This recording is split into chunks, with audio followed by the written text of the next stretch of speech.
We're gonna go ahead and turn on flex fuel sensing right now.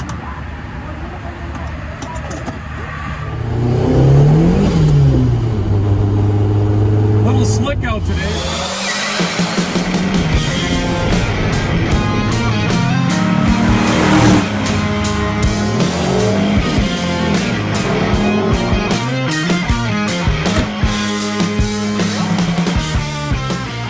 Hey everybody, it's Adam again. We're up north this weekend and decided to drive the E21 up here. And before I left home, I actually filled it up with E85 at home, and I didn't do my homework. When I get up north, I got to fill back up to get back home, and there's no E85 available up here.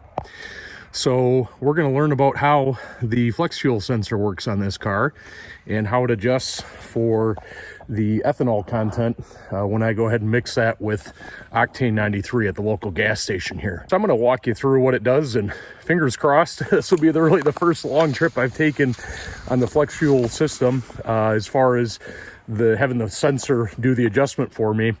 Hopefully we make it home. It'll be about a 120-mile trip here. So enjoy.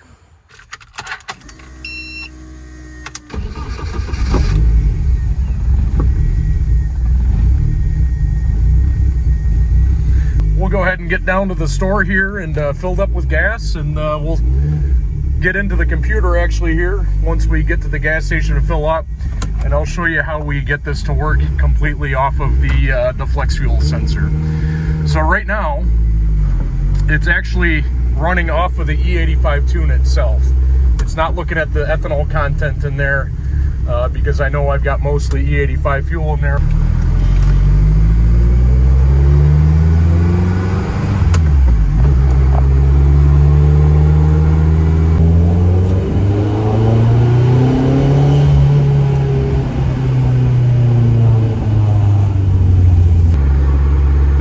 Switch between the maps is that Octane 93 and E85 map.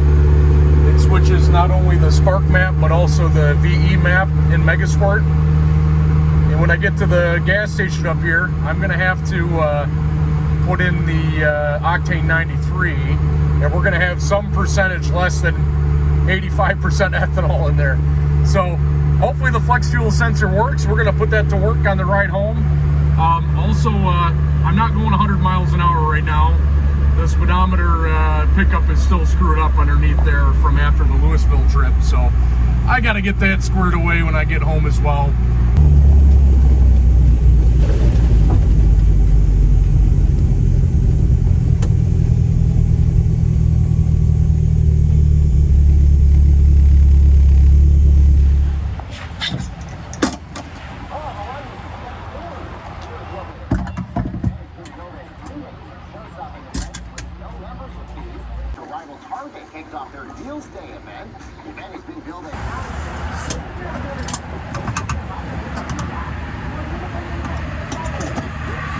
We're going to switch this over to the Octane 93 map because that's what I put in there. We'll probably be closer to the 10% ethanol baseline anyways.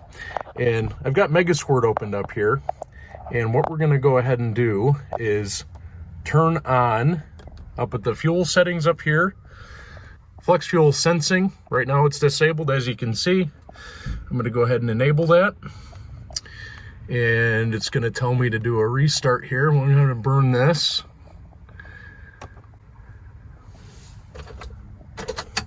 And that ethanol already popped up there. Let's see what it comes at. So right now it's saying 61%. So that's actually probably the mix I was running before, because that's inside my swirl tank right now. But we're going to go ahead and start the car up. Yep.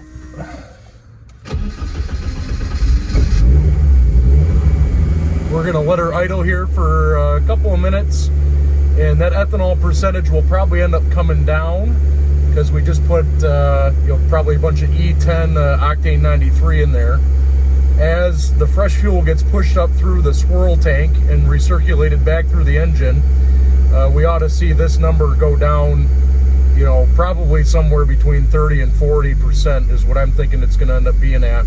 But right now, as it sits, the engine is really adjusting the fuel mixture based off of the base Octane 93 map and that ethanol percentage that it's reading right there. So let me show you a little bit more while we're letting the fuel mix up a little bit here. What you can do with this flex fuel sense, and this is in MS2 Extra. I know they've got some more advanced stuff with the MS3 now, but this is good enough for what we're running. But basically, you know, you got the fuel sensor enable port up there. That's how we turned on the flex fuel sense. And you can change a bunch of different things for the sensor parameters down here as far as the frequencies, your baseline mix, and everything else. And, you know, basically the way we had this set up is when we did the original dyno on this, we ran it on Octane 93 first, which was about 10% of ethanol. And then I switched over to pure E85, which I think was probably about E75, E80 at the time. We did that fuel map and tuning based off of that fuel mixture. And that's basically what we get when we're switching back and forth between the map for Octane 93 and E85 when we're not using the flex fuel sensor. The MS2 Extra knows that my baseline is at 10% ethanol there. So since it's reading, now it's reading 58, 60, it's adjusting the VE from the Octane 93 map to compensate for the 60% ethanol. And right now we're idling at a nice 12.7, 12.8 AFR, which is, you know, typically what I want it to do anyways. I want a little bit of a rich idle on this. Something else that you can do with the flex fuel sense is that you can also do timing adding on there as well. One thing I've noticed with this setup, at least with MS2 Extra, is sometimes it'll spike up to like 100% ethanol or 0% ethanol. I don't know if that's the sensor or whatever else inside there, but I don't want my timing to get bumped all of a sudden because it thinks it's got 100% ethanol. So I have timing adder, actually a 0% on there. It really will not deviate from where we're at with Octane 93.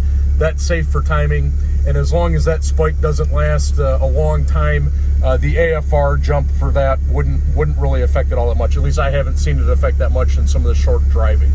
So we're gonna head home, and hopefully she holds together for us. I have all the confidence in the world that we'll be just fine. She's pretty well warmed up right now, actually idling really nice. Kind of amazing that the flex fuel sensor will keep the gas mixture perfect for what's it's seeing. Right now we're about 57% ethanol red up at the fuel rail and the sensor. Again, idling real nice, and we're gonna take off here and get on the highway here soon.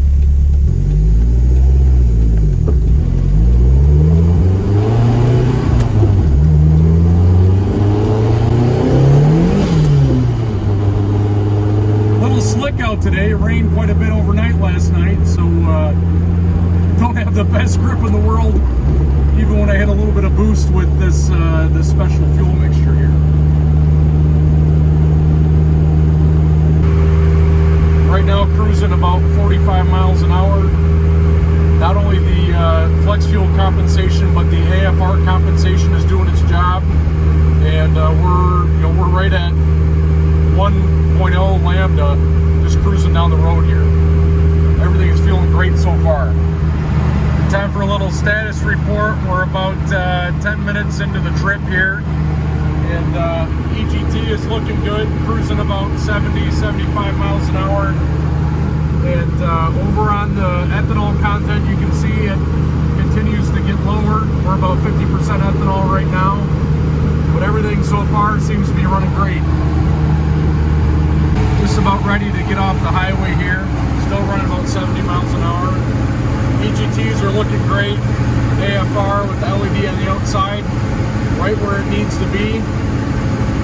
And over the course of the miles we've run here, that ethanol percentage has gone down to about 40%. So the fuel is getting nice and mixed up in there.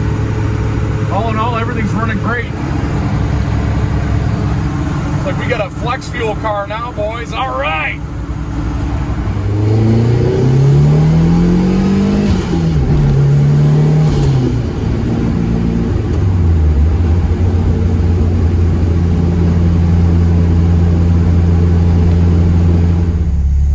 everybody, we made it home in one piece. So fuel mix ended up getting down to about 35%. You know, Lambda still here at idle, 0.82, 0.83, just about where I want it to be. Went a little rich for idle. Everything really turned out great on the way home.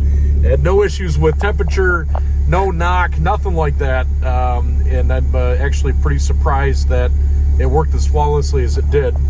You might remember back when we took the Louisville trip, I turned on the EGO tuning basically. So it uses the O2 sensor just like you would in a normal car to adjust the fuel mixture. And basically, I think that coupled with the flex fuel percentage compensation worked out excellent, and she did great. So I hope you enjoyed the video. You guys said you wanted more E21 content. Here you go. Hit the subscribe button down below, hit the like, leave a comment if you want to see more about the tuning side of this, or if you want to see more under the hood stuff for the E21. Don't forget to check out my other videos with the Sonoma, the Subaru STI, as well as my 1995 318 Ti BMW. Thanks and have a great day.